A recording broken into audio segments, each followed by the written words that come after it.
Joining me now is Dr. Mohamed Osman, an international politics specialist. Dr. Osman, thank you so much for joining us on Qnews. And let's start with the basics.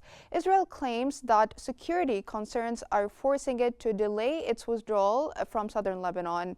Mr. Osman, how credible is this justification, and do you think it holds any weight in the context of international law?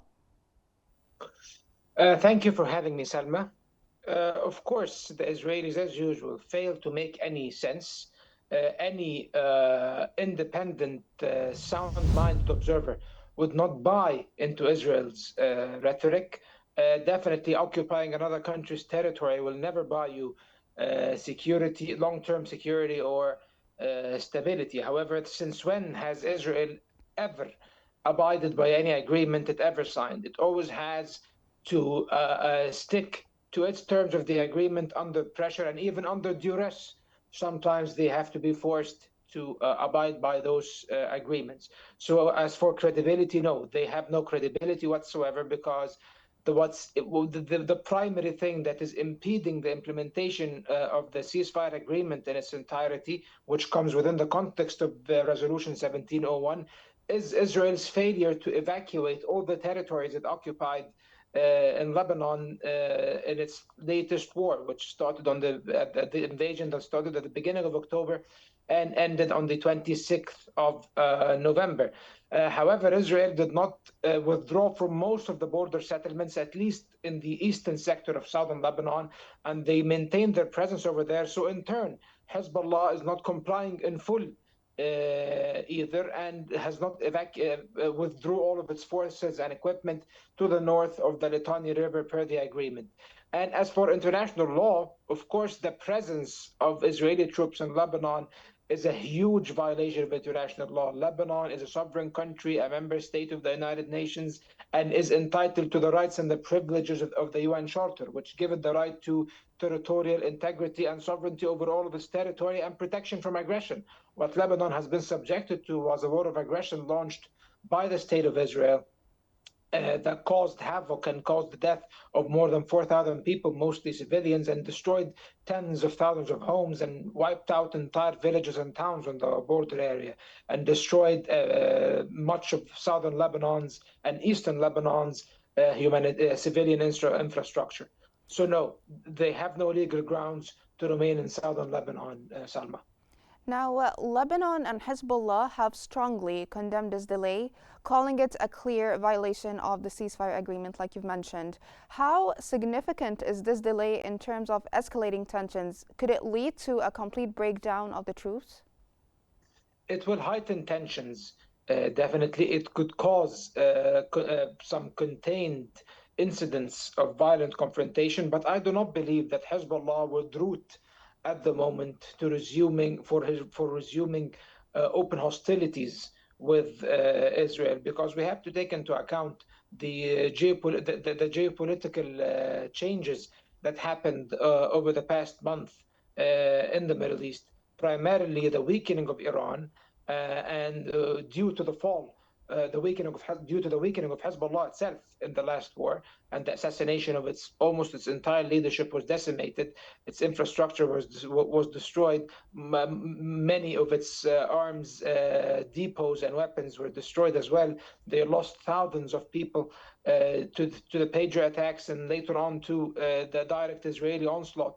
And also due to the fall of the Assad regime in Syria. Now the land bridge between Lebanon and Iran has been severed. And now the government in Syria is very anti-Iranian, very anti-Hezbollah. It's controlled by Tahrir al-Sham, HTS, and they have common understandings with Israel as well. And Israel helped them topple the Assad regime. So it seems highly unlikely that, given this very precarious situation Hezbollah is in, that they would elect to resume open war with Israel, unless they want to meet a much worse fate than they already met in the last war. However, of course, we cannot discount anything, and we cannot discount Israeli preemptive aggression, or Israel actually starting a new wave of aggression in southern Lebanon if they find the chance. However, this will all depend on what the United States has to say. Now, speaking of Hezbollah specifically, it issued serious warnings that if Israel did not withdraw from southern Lebanon, it would issue strong warnings against this. How do you interpret this warning if you do not think that it will retaliate? I think that Hezbollah has nothing now but rhetoric. They have nothing but words now. Naim Qassem came out and threatened that there will be severe consequences. However, he never specified what these consequences would be. If we would compare this to speeches, for example, by the deceased Hassan Nasrallah before this war and even during this war, before he was assassinated by the Israeli occupation forces, he would actually specify what he would do because he knew what the tools that Hezbollah held, or at least Hezbollah believed that it had held, and they used them in the rhetoric in order to threaten Israel. And Israel understood very well what Hezbollah could do. However, now that Hezbollah has been substantially weakened and lost its charismatic leadership, and many of its fighters are either incapacitated or dead, and as I said, that the destruction of their military infrastructure, it seems that it would be very unwise for them to go to war again. Hezbollah is not suicidal. Hezbollah is an integral part of the Lebanese political scene, and they wish to survive at the end of the day. And I think the Iranians wish for Hezbollah to survive as well as a vital ally of theirs inside Lebanon. So I don't think he will do anything. These are empty threats, in my opinion. Mm-hmm. And it saddens me to say that, but that's the truth. You've also mentioned the United States response, and Israel is currently in talks with the Trump administration to convince them that they would like to extend their stay beyond the 60-day deadline. What are your expectations? Will Trump support this, or will he put pressure on Israel to withdraw? It's hard to say what Trump would do regarding this matter, because Trump has surprised us so far. Even though Trump's platform has always been unconditional and unequivocal support for Israel, he actually forced Israel's hand down and forced them to ink the ceasefire agreement with Gaza, which did not, with Hamas in Gaza, which wasn't on very favorable terms to the Israelis, if you know what I mean. So in Lebanon, the situation is different. Actually, in Lebanon, the Biden administration delivered Israel an agreement that is very favorable to Israeli interests, in contrast to the agreement that Trump has delivered in Gaza. But it's also not clear whether Trump is really interested in preserving the calm and the state of cessation of hostilities in Lebanon, because as I might very well know, Trump is very disinterested in the Middle East and in foreign affairs in general. And if a war, again, a second war between Hezbollah and Israel will not directly hamper U.S. interests in this regard and will not endanger U.S. security immediately, I don't think Trump would mind that much, especially that he plans to place a lot of pressure on Iran in order for them to give concessions with regards to their proxies in the region and their nuclear program. And also, I think the Israelis on their side, they are floating the idea of remaining inside southern Lebanon beyond the deadline in order to test their limits with Trump, to see how far they can go with the Trump administration. If Trump puts his foot down and tells them, no, you have to leave immediately in accordance with the timetable that was set in place, they will comply. And I think they will know that Trump is serious. If Trump does not do that and allows them to stay way beyond that and maybe even impose a long-term occupation of Lebanese territories, and this is what Israel plans to do in actuality in the border area, then it means that Trump is not willing to restrain Israel, and it might even encourage Israel to resume hostilities in Gaza after the first phase of the current ceasefire agreement and detainee exchange agreement is finished. Now, according to Qnews, Israel has told Trump administration that it's still committed to the ceasefire agreement in Lebanon, but it needs more time to stay in southern Lebanon due to the deployment of the Lebanese army. How do you interpret this? I interpret this as Israel spewing lies. The only thing that is preventing the full deployment of the Lebanese armed forces in the entirety of the south of the Litani area is the Israeli army's refusal to withdraw from many parts of southern Lebanon because they cannot deploy into the areas that the Israeli military is in. And actually, on more than one occasion, before the ceasefire, during the war, and even after the ceasefire, the Israeli army targeted the Lebanese armed forces and killed Lebanese officers and soldiers. So it doesn't seem feasible that for the Lebanese army to deploy in the areas where the Israelis haven't evacuated yet. So they're lying, and they are saying that the delay of the Lebanese army, the deployment of the Lebanese army, is the reason behind their delayed withdrawal from southern Lebanon. However, they are creating the problem and then complaining about it. So basically, this is typical Israeli deception and hypocrisy. And of course, the United States, as I told you before, it's either the U.S. will buy into this narrative and they will allow Israel to stay in southern Lebanon, or they will be committed to peace in Lebanon and they will kick them out. Especially that now the new government in Lebanon is basically a government that is very friendly to the United States. The new president came with the blessing of the United States as a result of the ceasefire agreement. And Hezbollah has given a lot of concessions by allowing this to happen because they understand the new realities on the ground. However, now they have to understand that the internal Lebanese political structure is very complicated, especially given the ethnic and sectarian dimensions of Lebanese politics. So if they try to exert way more pressure to weaken Hezbollah further and diminish it entirely inside Lebanese politics, this could have very, very disastrous consequences for the stability and the unity of Lebanon, and will embarrass the new government led by President Aoun and by Prime Minister Salam. Now, southern Lebanon has been devastated by the conflict, of course, with thousands displaced and communities relying heavily on international aid. What do you think the humanitarian and political fallout will be if this delay continues? The problem is that many humanitarian organizations are unable to reach the devastated areas that have been destroyed during the war due to the deployment of the Israeli military in these areas.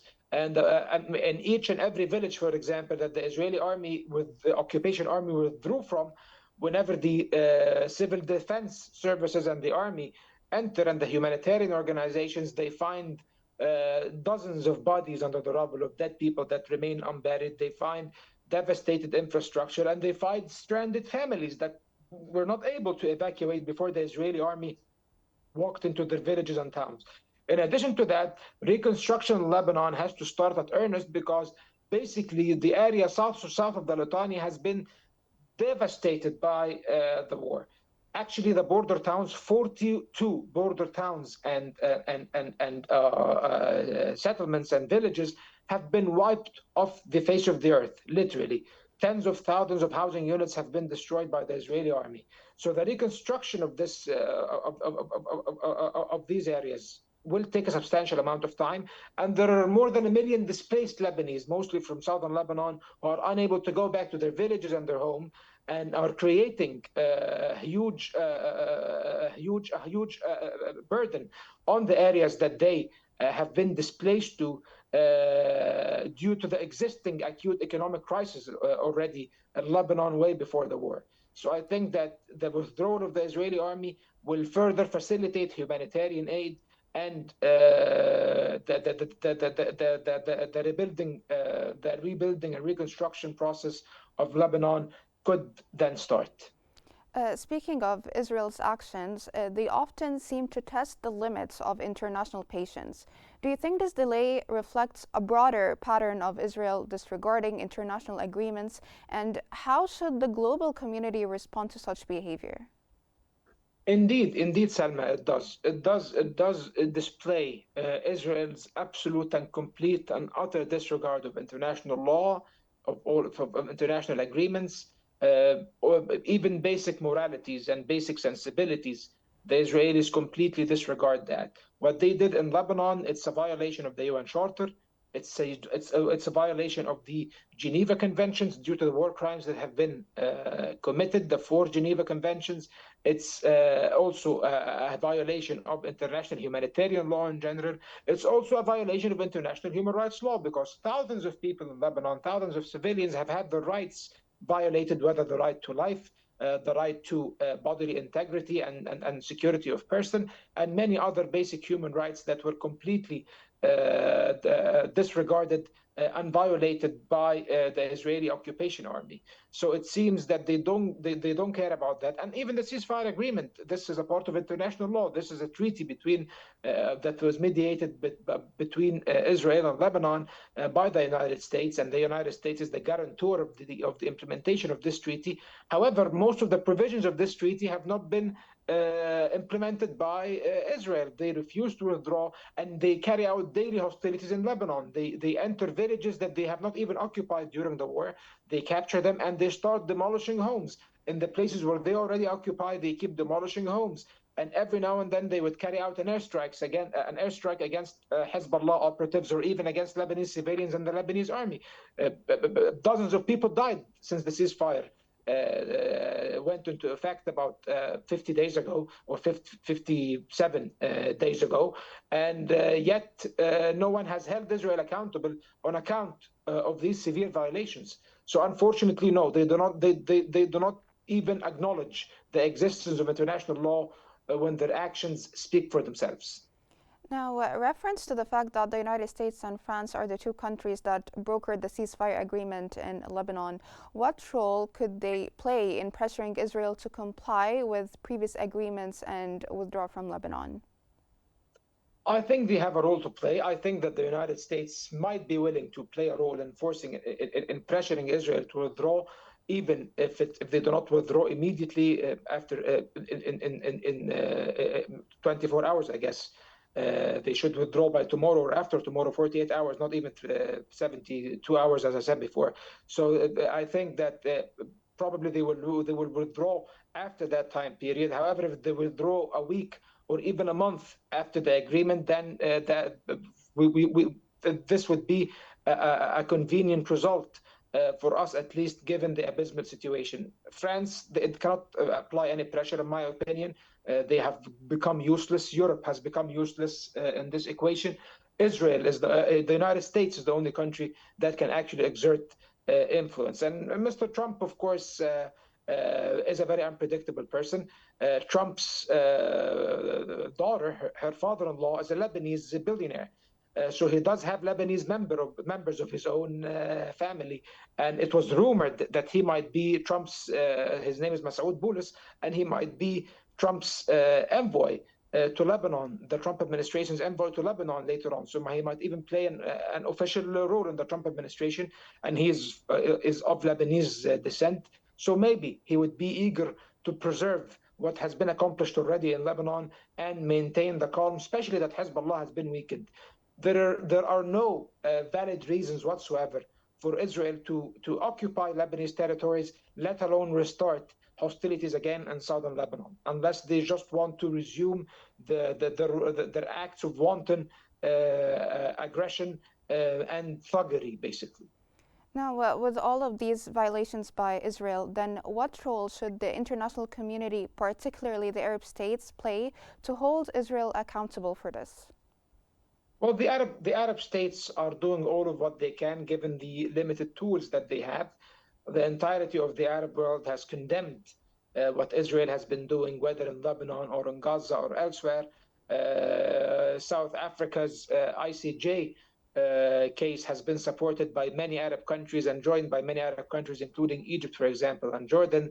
Arab member countries of the International Criminal Court have pushed for the arrest warrants against Netanyahu on account of his crimes inside the Gaza Strip.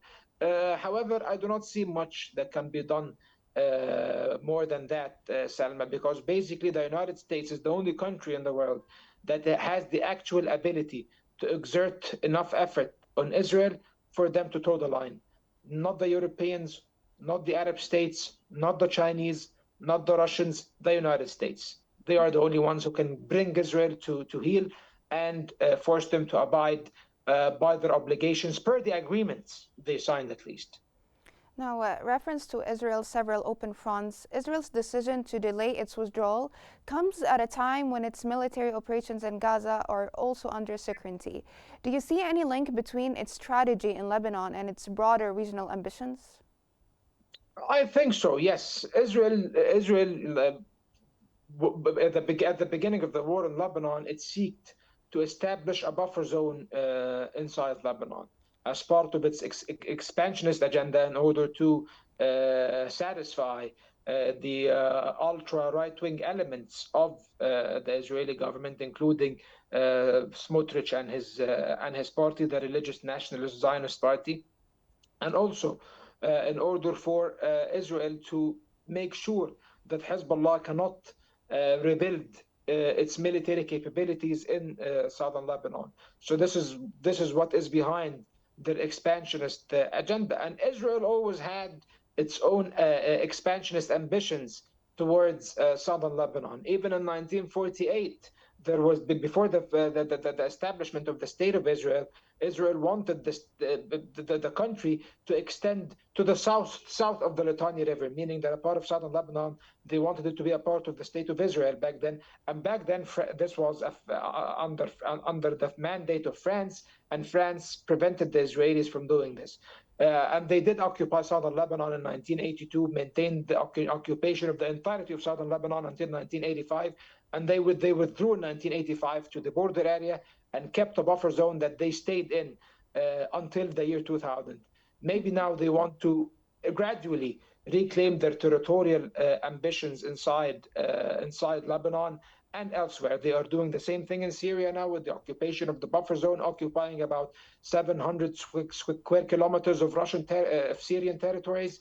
And of course, even with the current agreement in Gaza, they will maintain permanently, according to many sources, a buffer zone inside the Gaza Strip, 700 meters deep. So it seems that the idea of Israeli expansionism lies within the heart of their very aggressive agenda in administering their multi-front war. After the ceasefire deal was agreed upon in Gaza, 2 days later, Israel has launched a major military campaign in the West Bank. And now, a few days later, it refuses to withdraw from Lebanon. What do you make of this pattern?